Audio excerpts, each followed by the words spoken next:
जय हिंद। कैसे हैं आप लोग? ठीक। चलिए, आप सभी लोग का स्वागत है। आज की क्लास में हम लोग भारतीय भूगोल पढ़ रहे हैं, इंडियन जियोग्राफी देख रहे हैं। ठीक, इंडियन जियोग्राफी में हम लोग जो इस समय पढ़ रहे हैं वो है भारत की मिट्टियों के बारे में। तो भारत की मिट्टियों के बारे में हम ये बात किए थे कि भारत में 8 प्रकार की मिट्टियाँ पाई जाती हैं।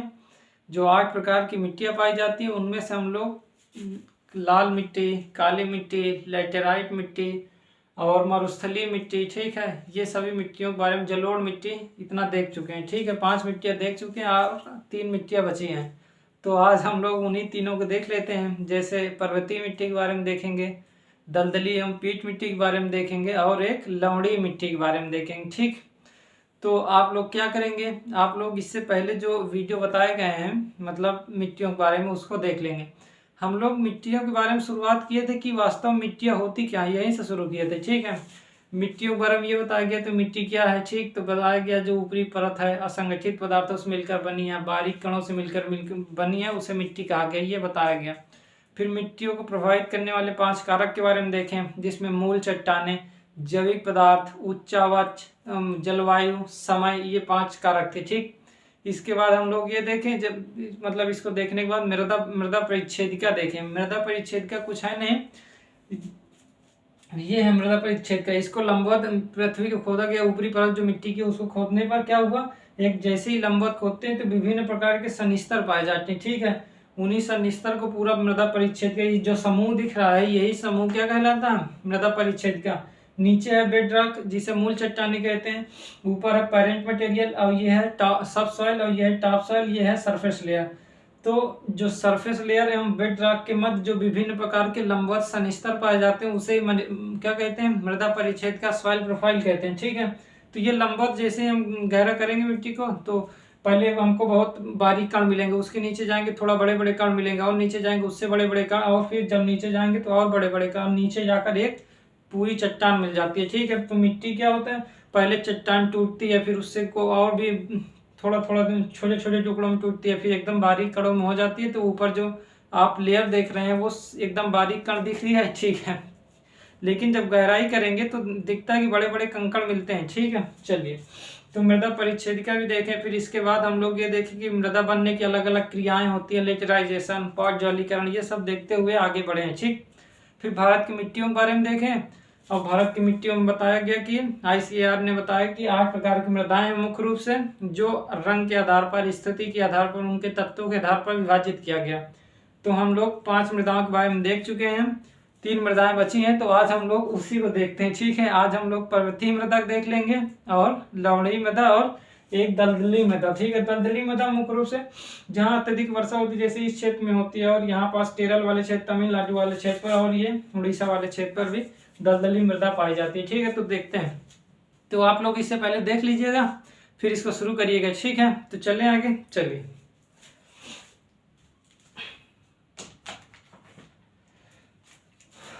ठीक, तो आप लोग 5 हो गए हैं, तो आज जो आप डालेंगे छठा वो क्या होगा, उनसे पर्वतीय या वनीय मृदा। ठीक है,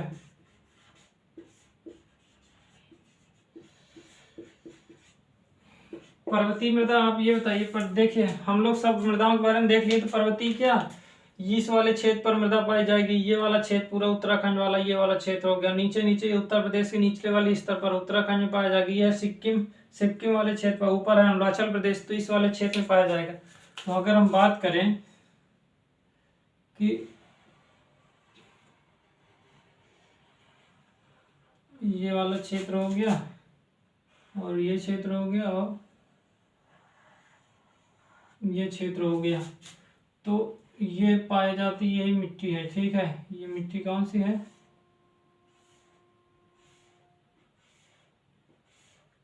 इसे पर्वतीय मृदा कहा गया। मतलब ये वाली घाटी छोड़ कर, यहाँ पास थोड़ा घाटी है उसको छोड़ दिया जाए, क्योंकि यहाँ पास जलोढ़ मृदा पाई जाती है। ठीक है, वो क्यों पाई जाती है, क्योंकि झेलम नदी की घाटी है, तो उस घाटी में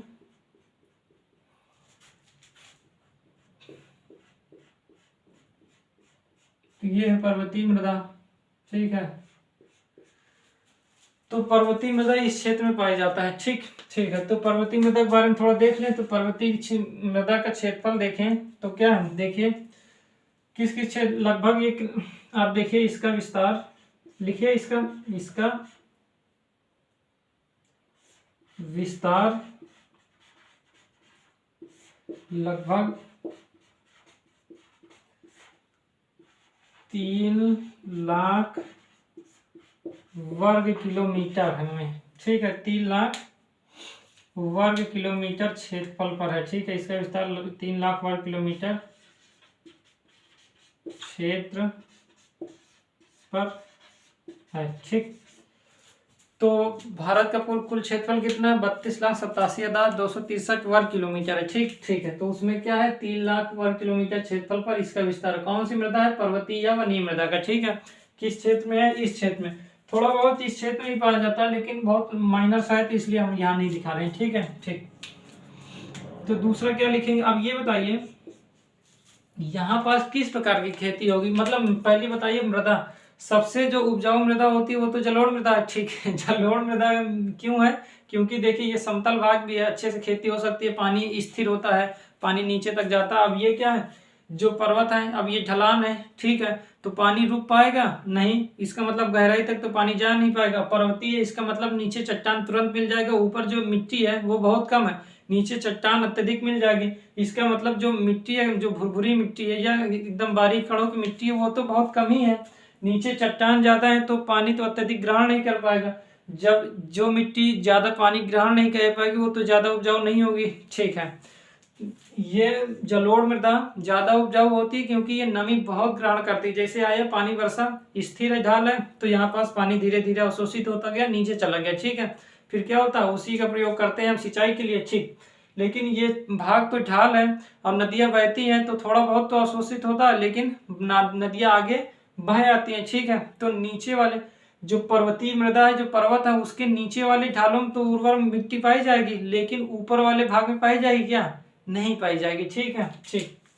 तो इसका पहले हम विस्तार लिख लेते हैं, मतलब यहाँ कहाँ कहाँ पाया जाता है, फिर इसके बाद देखते हैं, ठीक है। यह मिट्टी, यह मिट्टी, ये क्या है, ये है JNK मतलब जम्मू कश्मीर, और ये है लद्दाख। तो जम्मू कश्मीर, लद्दाख, ठीक, हिमाचल, HIM लिख लें, ठीक है। ये क्या है, उत्तराखंड, उत्तराखंड, उत्तराखंड, ठीक है।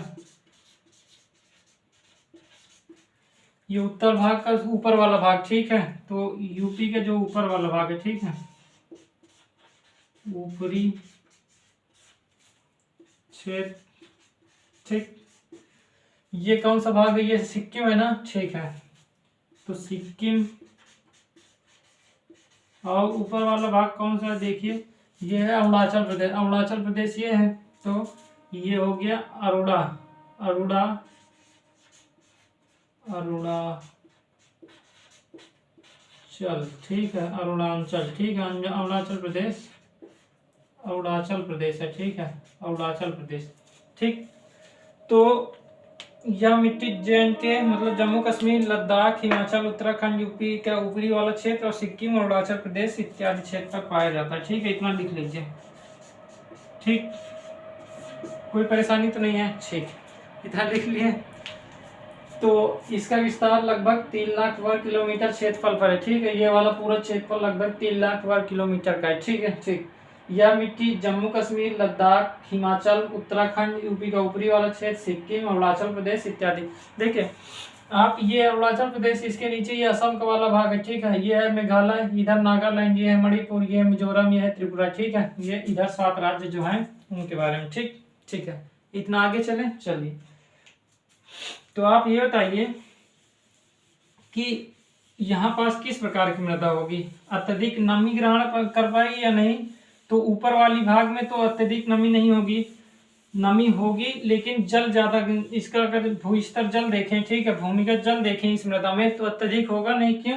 क्योंकि ढलान पर है। जो मान लेते ये पर्वत है, ये ढलान है, यहाँ से नदियां बह रही, तो इस ढलान पर अत्यधिक समय तक पानी रुक नहीं पाता, जिस कारणवश नीचे अवशोषित नहीं हो पाता, थोड़ा बहुत अवशोषित होता। लेकिन जब इसके नीचे आते हैं तब ये क्या हो जाता है, इस नदी का वेग कम होता है, पानी ज्यादा समय तक रहता है। तो यहाँ नीचे पर्वतीय मृदा है, जो वो नीचे वाले क्षेत्र, पर्वत के नीचे वाले क्षेत्र पर क्या होता है, वहां पास मृदा में नमी होती है। क्यों? क्योंकि वहां पास ढलान कम हो जाता है, पानी अत्यधिक समय तक है, तो वो धीरे धीरे अवशोषित होकर नीचे चला जाता है। तो इसका मतलब क्या हुआ, ऊपर वाली जो भूमि है वो ज्यादा मतलब उर्वर नहीं है, लेकिन नीचे वाली जो भूमि है वो उर्वर है। ठीक है, ठीक है।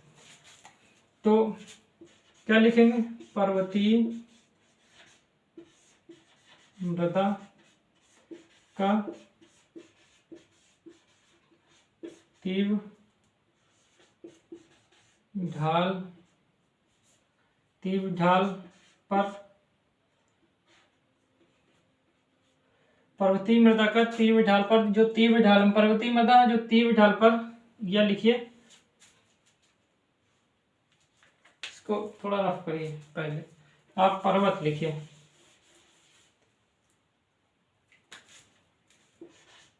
तीव्र ढाल पर इस मृदा में नमी नहीं रह पाती, जबकि निचले जो है, निचले स्तर पर स्थित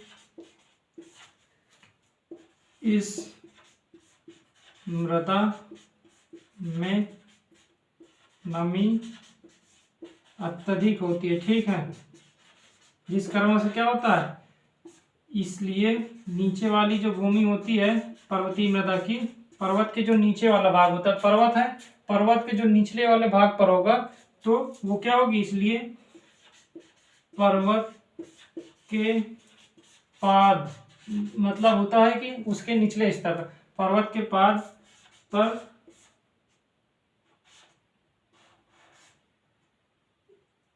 इसलिए पर्वत के पाद पर क्या होती है, ये पर्वतीय मृदा में, ये पर्वत के पाद पर उर्वर मिट्टी पाई जाती है। ठीक है, उर्वर पर्वतीय मृदा, उर्वर पर्वतीय मृदा पाई जाती है। ठीक है, उर्वर का मतलब होता है जो उपजाऊ है। ठीक है, तो उर्वर पर्वतीय मृदा कहाँ पाई जाती है, अब आप पर्वत है, पर्वत तो मतलब मान लेते हैं कि ढाल पर है, तो ढाल पर तो पानी अत्यधिक समय तक रुका नहीं, नीचे आया, पानी अत्यधिक समय तक रहा, तो उसका नीचे तक क्या हुआ, पानी अवशोषित हुआ, अवशोषित होगा, जिस भूमि में नमी हो गई तो वो भूमि उपजाऊ हुई। ठीक है, ठीक है। और दूसरा ये भी है, वन सेकेंड, दूसरा ये भी है कि ये बताइए, मान लेते हैं कि पर्वत आए ऊपर, तो वहां पास से जो जो जैविक पदार्थ होंगे, ठीक है, ह्यूमस की मात्रा होगी, जो सड़े गले पदार्थ होंगे, उसको भी तो लाकर नीचे एकत्रित करेगी ना। तो ठीक है, ऊपरी वाले ढाल पर जो तीव्र ढाल है वहां पास तो ह्यूमस की मात्रा नहीं होगी, लेकिन जो नीचे वाला भाग होगा, कहाँ है, नीचे वाला जो भाग है, ये निचले स्तर पर, वहां पास ह्यूमस की मात्रा होगी या नहीं होगी, होगी। इसे रफ करें, ठीक, लिख लेंगे, क्या लिखेंगे, तीव्र ढाल पर इस मृदा में नमी नहीं रह पाती, नहीं रह पाती का मतलब ऐसा नहीं कि धारण नहीं करेगी, अगर वो समतल होता तो थोड़ा सा नमी धारण करती, रह नहीं पाती, इसका मतलब उसकी स्थिति इसी प्रकार है। जबकि निचले स्तर पर स्थित इस मृदा में नमी अत्यधिक होती है, इसलिए पर्वत के पाद पर उर्वर पर्वतीय मृदा पाई जाती है। ठीक है, मतलब उर्वर का मतलब आप उपजाऊ भी लिख सकते हैं। ठीक है, ठीक। तो इतना लिख लिए, ठीक है। ह्यूमस की मात्रा ऊपर ज्यादा होगी या नीचे, ह्यूमस का मतलब समझ रहे हैं ना, ह्यूमस की मात्रा वो होती है जो जैसे जानवर, मतलब जानवर के मित्र हो गई, तो वो भी उसी में सड़ गल के मिल गए, पेड़ पौधे सड़ गल के उसी में मिलते गए, तो क्या होती है, उसकी उपजाऊपन बढ़ता है। ठीक है, तो क्या होगी, ऊपर जो होगा, तीसरा क्या लिखेंगे, चौथा पॉइंट,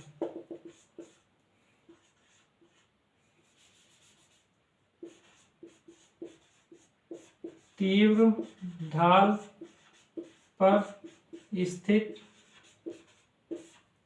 इस मृदा में ह्यूमस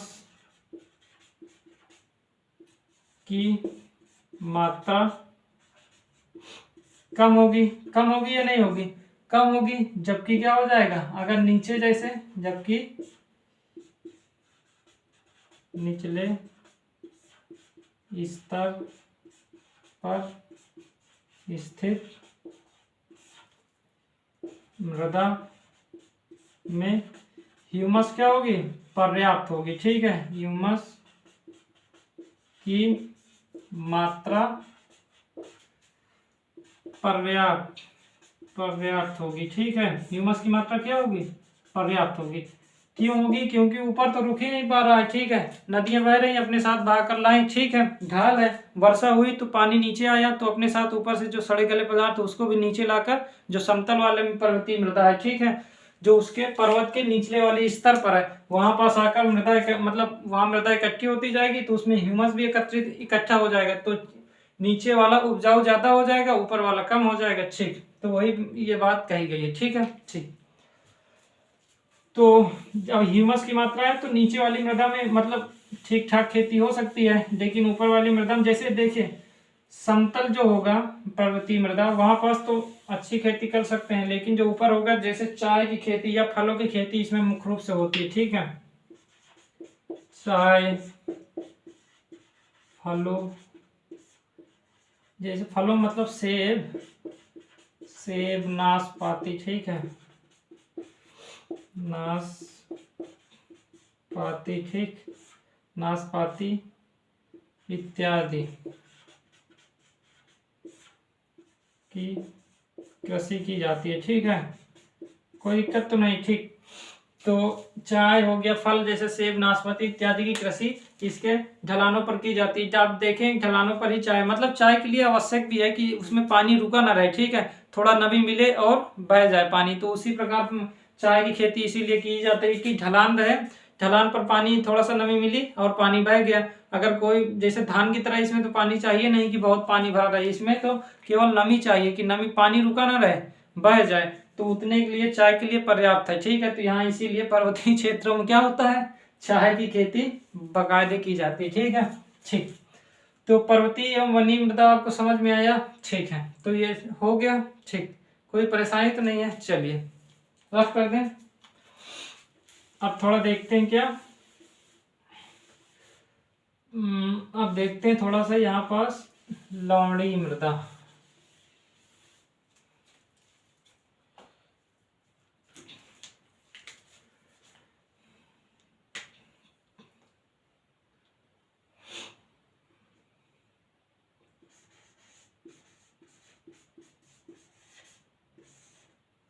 लवणीय मृदा, ठीक।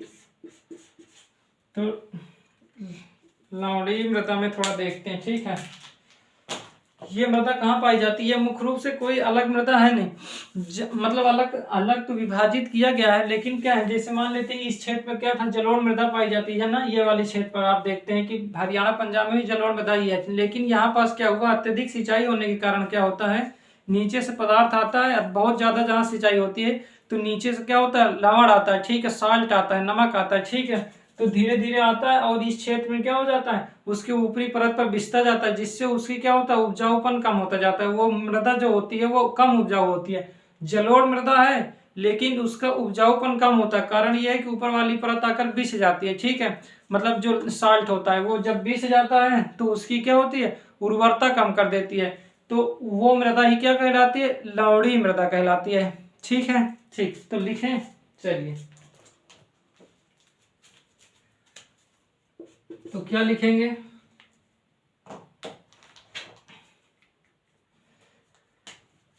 लिखिए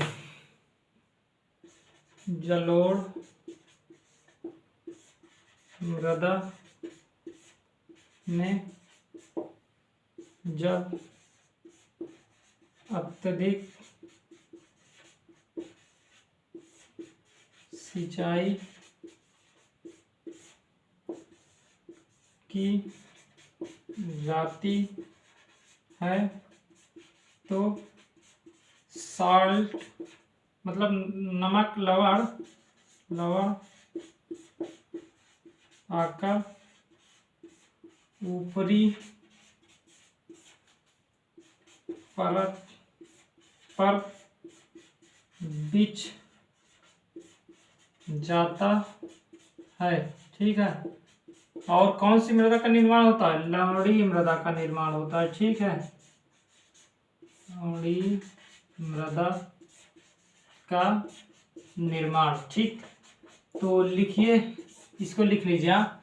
जलोढ़ मृदा में जब अत्यधिक, आप ये देखिए जहाँ पास जलोढ़ मृदा है ये हरियाणा पंजाब वाले क्षेत्र पर ज्यादा होते हैं क्योंकि अत्यधिक सिंचाई होती है। ठीक है, अत्यधिक सिंचाई का मतलब यहाँ पर जो खेती की जाती है धान की खेती, मतलब उसका जिसका ज्यादा मूल्य होता है उसी अनुसार खेती भी की जाती है। ठीक है, जैसे धान का प्राइस बहुत रहता है तो उसकी कीमत अच्छी मिल जाती है, मतलब मेहनत तो वही है, मतलब कीमत ज्यादा मिल गई तो क्या होगा, लोग वही करेंगे जिस मतलब कीमत अत्यधिक मिलेगी और मेहनत कम होगा। ठीक है, तो यहाँ पास क्या होगा, धान की कृषि की गई, पानी बहुत चाहिए तो पानी, और मतलब वहाँ छूट भी है। ठीक है, सिंचाई के लिए हरित क्रांति आप जानते होंगे, इस क्षेत्र में हरित क्रांति के लिए प्रोत्साहित किया गया। तो वहाँ पास ये है कि सिंचाई के लिए मतलब बहुत कम बिजली बिल नहीं देना पड़ता, तो ये सब इस मतलब छूट भी थी, इसका फायदा भी उठाया गया। तो अत्यधिक सिंचाई की जाती थी, तो जब सिंचाई होगी तो नीचे से साल्ट आकर ऊपर बिछता जाएगा, बहुत ज्यादा सिंचाई हुई। ठीक है, तो आकर बिछता गया और उसकी क्या हुई, उसकी उर्वरता कम हो गई, वही मृदा क्या कह रही, लवणीय मृदा कह रही। ठीक है, ठीक, कोई दिक्कत तो नहीं। ठीक,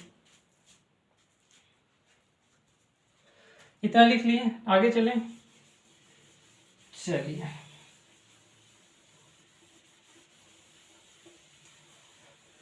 तो ये किस क्षेत्र में होगा, ये मुख्य रूप से पंजाब हरियाणा वाले क्षेत्र पर ही पाया जाता है। ठीक है, पश्चिमी उत्तर प्रदेश।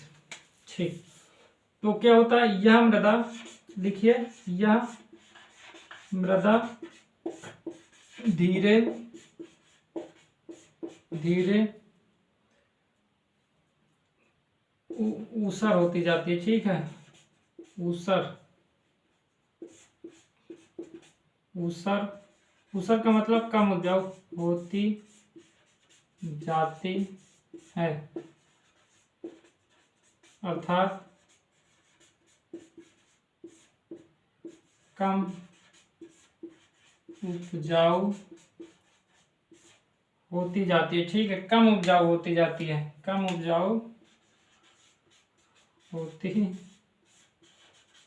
जाती है। ठीक है, तो यह मृदा धीरे धीरे ऊसर होती जाती है, यह अर्थात कम उपजाऊ होती जाती है। ठीक है, अत्यधिक क्या हुआ, जब साल्ट आकर एकत्रित हुआ तो उस पर क्या हुआ, बिछता चला जाएगा, तो साल्ट क्या होता है, वो उसकी उर्वरता को कम करता है, तो अत्यधिक कम होता जाता है। और बहुत ज्यादा रसायन का भी प्रयोग किया गया, जब बहुत ज्यादा रसायन का, उर्वरक पदार्थ का प्रयोग किया गया, बहुत ज्यादा रसायन का प्रयोग किया जाता है तब भी तो उसकी उर्वरता नष्ट होगी। ठीक है, ठीक है, इसीलिए कहते हैं कि फसल को अलग अलग रूप से बोना चाहिए, जैसे आपकी धान बोए तो अगली बार कुछ और बो दिया जाए, फिर अगले, तो मतलब ऐसा हो कि भिन्न भिन्न फसल बोई जाए तो उसकी उर्वरता बनी रहती है। ठीक है, लेकिन एक ही फसल को बार बार बोया जाता है तो उससे उर्वरता घटती है। ठीक है, हम लोग कृषि में अच्छे से देखेंगे।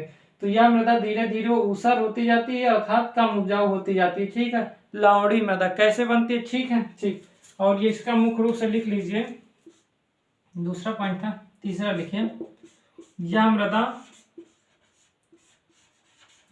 मृदा मुख्य रूप से पंजाब हरियाणा क्षेत्र में पाया जाता है। यह मृदा मुख्य रूप से पंजाब व हरियाणा, पश्चिमी उत्तर प्रदेश, हरियाणा, पश्चिमी यूपी में, ठीक है, पाई जाती है। ठीक, तो यह मृदा मुख्य रूप से पंजाब हरियाणा पश्चिमी उत्तर प्रदेश में पाई जाती है। पंजाब का क्षेत्र ये हरियाणा का ये है उत्तर प्रदेश वाला पूरा ये क्षेत्र। ठीक है, यहाँ से यहाँ तक, तो इस ये पंजाब हरियाणा और इसे उत्तर प्रदेश हम लोग बना रहे हैं क्योंकि यहाँ पास हम लोग देखें कि जलोढ़ मृदा पाई जाती है, तो जलोढ़ मृदा ही धीरे धीरे लवणीय मृदा में परिवर्तित हो जाती है। ठीक है, मृदा जलोढ़ थी, वो उपजाऊ थी, लेकिन बहुत ज्यादा कृषि की गई और ऐसी कृषि की गई जिसके लिए जल बहुत ज्यादा जरूरी है, तो उसके लिए नीचे से भूमिगत जल निकाला गया, जब भूमिगत जल निकाला गया तो वो आकर मतलब 1-2 बार हो तो बाहर की बात है, मतलब 70-80 साल से लगातार सिंचाई खूब हो रही है, तब क्या हुआ, आकर साल्ट एकत्रित हो गया, जिससे उसकी उपजाऊपन कम हो गई। ठीक है, इसके लिए बहुत रसायन का प्रयोग किया जाने लगा तो उसकी उर्वरता और भी कम हो गई। ठीक है, ठीक।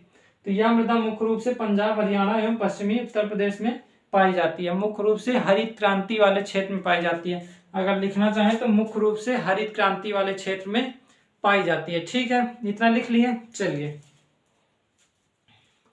तो इस यहाँ पास ये तो एक प्रकार से वो खेती, यहाँ पास लगभग वही खेती की जाएगी जैसे जलोढ़ मृदा में की जाती है, जैसे आप दलहन, तिलहन, गेहूं, ठीक है, ज्वार, बाजरा, इसमें लगभग जलोढ़ मृदा में लगभग सभी खेती की जाती है। मतलब वो आप कह दीजिए चाय की खेती तो नहीं की जाती, काफी खेती, फलों की खेती, तो मतलब इस तरह की चीज नहीं।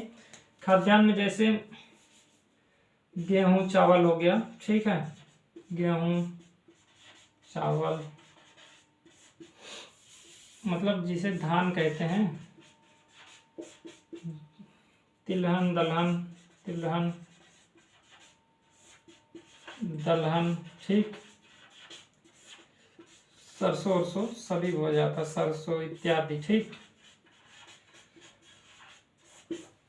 लेकिन ये मुख्य रूप से अब वर्षा भी कम होती है यहाँ पास अपेक्षाकृत, ठीक है, ऊपर वाले क्षेत्र में, तो इसलिए ऐसा होता है। ठीक, तो हो गया लवणीय एवं क्षारीय मृदा, समझ में आया। ठीक है, तो लवणीय और क्षारीय मृदा यही है। ठीक है, ये देखिए लवणीय एवं क्षारीय मृदा, आप ये बताइए किसका भाग है। अगर भाग देखना चाहें, 3 मृदाएं विश्व में पाई जाती हैं, एक है क्षेत्रीय मृदा, एक है अंतः क्षेत्रीय, एक है अक्षेत्रीय मृदा। ठीक है, तो ये लवणीय मृदा किसका भाग है, ये है अंतः क्षेत्रीय मृदा। बताया गया था ना कि दलदली एवं पीट मृदा, लवणीय मृदा और एक मृदा और थी जिसे कहते हैं कैल्शियम युक्त मृदा, तो वो मृदा अंतः क्षेत्रीय भाग का होता है। ठीक है, अंतः क्षेत्रीय मृदा का भाग है। ठीक है, यह अंतः क्षेत्रीय 3 मृदाओं के बारे में बात की है आप लोग। देखिएगा विश्व में CF मारबूत ने बताया कि विश्व में 3 मृदाएं पाई जाती है, एक क्षेत्रीय मृदा, अंतः क्षेत्रीय और अक्षेत्रीय मृदा। ये तीनों मृदाओं में ही जितनी मृदाएं विश्व में होंगी ये सभी इसी में सम्मिलित होंगी। तो अब लवणीय मृदा है तो उन्होंने बताया कि ये जो लवणीय मृदा होगी वो अंतः क्षेत्रीय मृदा में सम्मिलित हो जाएगी। ठीक है, तो यह अंतः क्षेत्रीय मृदा का भाग है। ठीक है, पर्वतीय मृदा किसका था, पर्वतीय मृदा था अक्षेत्रीय मृदा का। ठीक है, वो अक्षेत्रीय, जलोढ़ मृदा, पर्वतीय मृदा वो अक्षेत्रीय में आता है, लेकिन लवणीय मृदा वो इस अंतः क्षेत्रीय, मतलब यह इस अंतः क्षेत्रीय भाग क्या लिख गया, यह अंतः क्षेत्रीय मृदा, यह अंतः क्षेत्रीय मृदा का भाग है। ठीक है, अंतः क्षेत्रीय मृदा का भाग है। ठीक है, लिख लिए। ठीक, रफ कर दें अब इसको। चलिए, तो लिखते जाइएगा। और अब हम लोग थोड़ा देखते हैं, एक मृदा बची है जिसे दलदली या पीट मृदा कहते हैं। ठीक है, दलदली या पीट मृदा। ठीक है, तो दलदली या पीट मृदा देखते हैं क्या होता है। ये अत्यधिक वर्षा वाले क्षेत्र में, तो सबसे पहला पॉइंट तो इसका यही है कि ये अत्यधिक वर्षा वाले क्षेत्र में पाया जाता है। ठीक है, यह मृदा अत्यधिक वर्षा वाले क्षेत्र में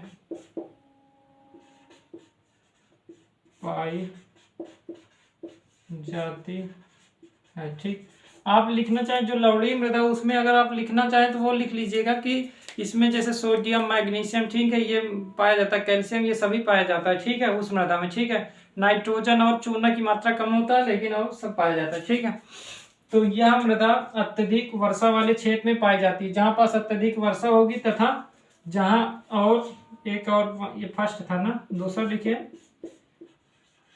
इसमें 2 चीज रहेगा, एक तो अत्यधिक वर्षा और एक इस मृदा में ह्यूमस की मात्रा बहुत ज्यादा होती है। ठीक है,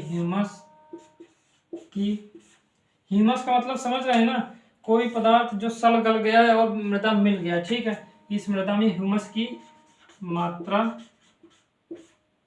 बहुत ज्यादा होती है। ठीक है, बहुत ज्यादा होती है। ठीक है, ह्यूमस की मात्रा कितनी होगी, इसमें कहते हैं 40 से 50% ह्यूमस की मात्रा होती है। 40 से 50%, ठीक है, मात्रा ह्यूमस की मात्रा होती है। ठीक है, तो इस मृदा में ह्यूमस की मात्रा बहुत ज्यादा होती है, 40 से 50% मात्रा इस क्षेत्र में पाया जाता है। ठीक है, तो ये